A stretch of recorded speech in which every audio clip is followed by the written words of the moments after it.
ಚೆನ್ನೈನ ಜವಾಹರ್ಲಾಲ್ ನೆಹರು ಕ್ರೀಡಾಂಗಣದಲ್ಲಿ ತಮಿಳುಗ victory ಕಂಗಲಂ TVK ಮುಖ್ಯಸ್ಥ ಸಿ ಜೋಸೆಫ್ ವಿಜಯ್ ಮತ್ತು ಲೋಕಸಭಾ ಐತಿಹಾಸಿಕ ಪ್ರಮಾಣವಚನ ಸ್ವೀಕಾರಕ್ಕೆ ಮುನ್ನ ಚೆನ್ನೈನ ಜವಾಹರ್ಲಾಲ್ ನೆಹರು ಕ್ರೀಡಾಂಗಣದಲ್ಲಿ ತಮಿಳುಗ ವೆಟ್ರಿ ಕಲ್ಬಂ ಟಿವಿಕೆ ಮುಖ್ಯಸ್ಥ ವಿಜಯ್ ಮತ್ತು ಲೋಕಸಭಾ ವಿರೋಧ ಪಕ್ಷದ ನಾಯಕ ಮತ್ತು ಕಾಂಗ್ರೆಸ್ ಸಂಸದ ರಾಹುಲ್ ಗಾಂಧಿ ತಮಿಳುನಾಡು ರಾಜ್ಯದ ಮುಖ್ಯಮಂತ್ರಿಯಾಗಿ ಅಧಿಕೃತವಾಗಿ ಪ್ರಮಾಣವಚನ ಸ್ವೀಕರಿಸಲು ಸಿದ್ಧವಾಗುತ್ತಿರುವ ಸ್ಥಳದಲ್ಲಿ ರಾಷ್ಟ್ರೀಯ ಮತ್ತು ರಾಜ್ಯ ರಾಜಕೀಯ ನಾಯಕರ ಉಪಸ್ಥಿತಿ ಈ ಕ್ಷಣದ ಪ್ರಮಾಣ ಮತ್ತು ಮಹತ್ವವನ್ನು ಪ್ರತಿಬಿಂಬಿಸುತ್ತದೆ.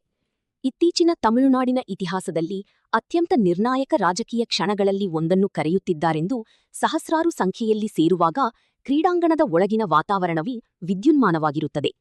ದಶಕಗಳ ಸಿನಿಮಾದ ಮೂಲಕ ವಿಜಯ್ನ ನೋಡಿ ಬೆಳೆದ ಲಕ್ಷಾಂತರ ಜನರಿಗೆ ಈ ಸಂದರ್ಭ ತೀವ್ರ ಭಾವುಕರಾಗುತ್ತಿದೆ.